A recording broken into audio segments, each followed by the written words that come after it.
여러분, 뇌가 무너지는 바이러스가 있다면 어떨까요? 열이 나고 두통이 오다가 어느 순간 혼동, 의식자, 그리고 하루 이틀 안에 혼수까지 갈 수 있는 바이러스. 요즘 뉴스에 갑자기 이름이 자주 뜨는 니파 바이러스가 바로 그 케이스입니다. 오늘은 이런 공포를 키우려는 게 아니고요. 진짜 위험 포인트만을 정확하게 정리해 드리겠습니다.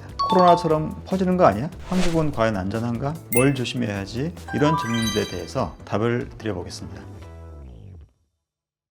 여러분 안녕하세요. 삼본에 있는 장편한 의사 김용성입니다. 2026년 1월 26일 인도의 서벵골주에서는 의료 종사자 2명이 확진됐다는 소식이 전해졌습니다. 같은 병원에서 일하던 간호사들이었는데요. 그 중에 한 명은 기계호흡기가 필요할 정도로 위중하다고 알려졌죠. 현재 당국은 접촉자 190명 이상을 추적하면서 확산 차단에 들어간 상황입니다. 니파 바이러스는 코로나처럼 어느 날 갑자기 등장한 신종 바이러스는 아닙니다. 첫 등장은 1998년 말레이시아 한 돼지 농가에서 뇌염 환자가 속출했습니다. 처음에는 혈청검사에서도 일본 뇌염 항체가 나왔기 때문에 일본 뇌염으로 오해받았었습니다. 그러다가 1999년 환자의 뇌 척소액에서 새로운 바이러스가 분리된 거죠. 그래서 이 바이러스를 이 마을의 이름을 따서 니파라는 이름을 붙여가지고 니파 바이러스라고 명명했습니다. 당시 말레이시아에서 사망자가 무려 100명 이상 보고됐던 사건이었죠. 니파 감염은 초기에 흔한 감기처럼 시작할 수 있습니다.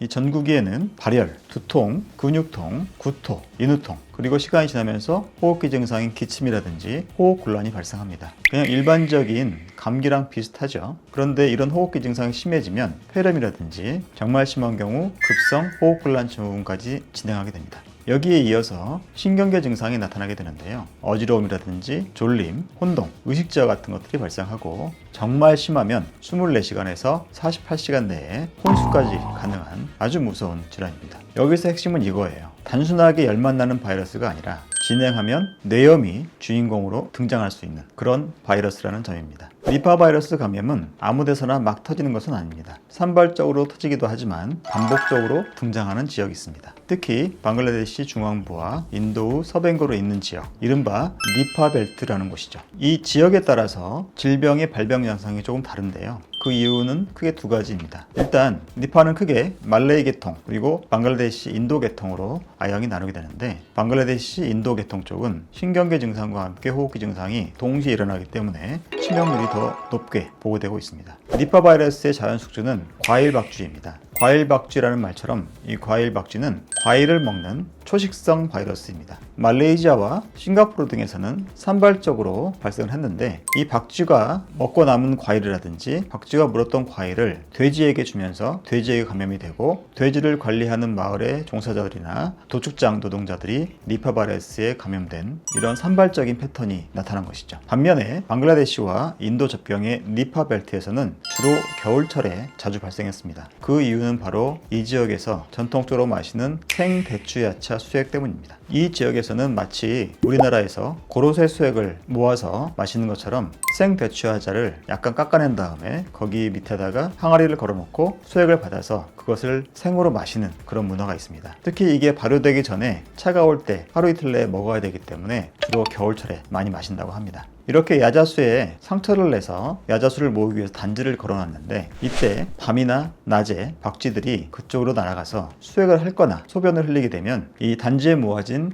생야자수액이 오염되게 되겠죠. 그리고 이 모아진 생야자수액을 사람이 끓이지 않고 바로 마시는 순간 감염이 되는 것입니다. 이 그림에서 보시면 야간 적외선 카메라로 찍었던 그림인데요. 수액을 모으기 위해서 나무를 깎고 그 밑에 단지를 걸어놓은 상태에서 밤에 과일 박쥐가 날아와서 깎여진 면에 수액을 빨아먹는 동영상으로 찍힌 연구 논문이었습니다. 이런 식으로 박쥐에서 나무 수액으로 이 수액을 직접 마신 사람에게 옮겨가는 그런 과정을 거치게 됩니다. 나파는 사람 간 전파도 가능합니다. 환자의 비말이나 체액에 아주 밀접하게 노출되면 가족이라든지 의료진에게 옮길 수가 있어요. 이번 뉴스에서도 치료 과정에서 의료진 감염이라는 이슈가 나왔던 것이 바로 이 지점입니다. 더 큰 문제는 현재 니파 바이러스는 상용화된 백신이라든지 치료제가 없습니다. 그래서 결론은 되게 냉정합니다. 예방이 거의 유일한 무기인 거죠. 자, 그러면 이런 뉴스를 보고 우리는 어떻게 해야 될까요?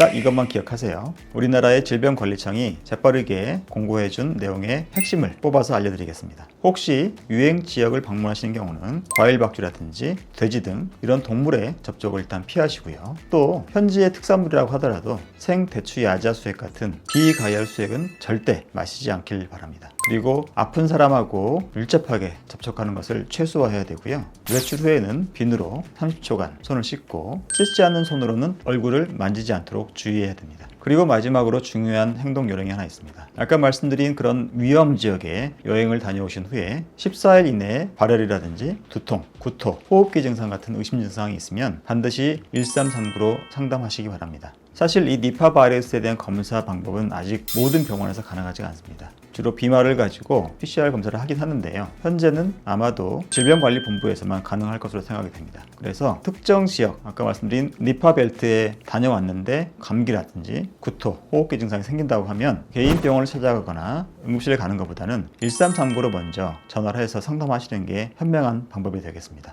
많이들 이걸 걱정하시죠. 정말 코로나처럼 전 세계적으로 대유행을 할 것인가? 뉴스는 계속 나오는데 자꾸 공포감이 늘어나는 상태죠. 이 코로나 바이러스는 공기 중에 비말로 쉽게 전염되기 때문에 정말 전 세계를 순식간에 불태워버렸습니다. 그렇지만 니파 바이러스는 비말로는 전염되지 않습니다. 공기 중 전염이 아니고요. 주로 오염된 음식, 수액을 섭취하거나 또는 환자와 아주 밀접한 접촉을 하면서 균이 옮겨가는 그런 것이 전염의 핵심 과정이기 때문에 코로나와 같이 폭발적으로 전 세계 대유행을 할 가능성은 상대적으로 낮다고 생각됩니다. 하지만 낮다는 0이다가 아닙니다. 이 그림에서 보시다시피 현재 니파 바이러스가 발생한 지역은 굉장히 산발적이지만 그 숙주인 과일박쥐가 서식하고 있는 범위는 저 멀리 인도에서부터 저 아래 오스트레일리아까지 굉장히 넓습니다. 그렇기 때문에 이런 니파 바이러스의 감염이 옆 지역으로 넘어갈 가능성이 충분히 있습니다. 또 하나는 여행 가고 다녀오면서 만약에 감염이 걸렸을 때 잠복기가 길기 때문에 그대로 감염된 상태에서 국내로 들어올 수가 있거든요. 그래서 그 지역을 넘어서 다른 나라로 넘어가서 확대될 가능성은 있다고 생각이 됩니다. 그래서 우리가 할 일은 딱 하나예요. 공포 말고 예방 포인트를 정확히 지키는 것, 바로 이것입니다.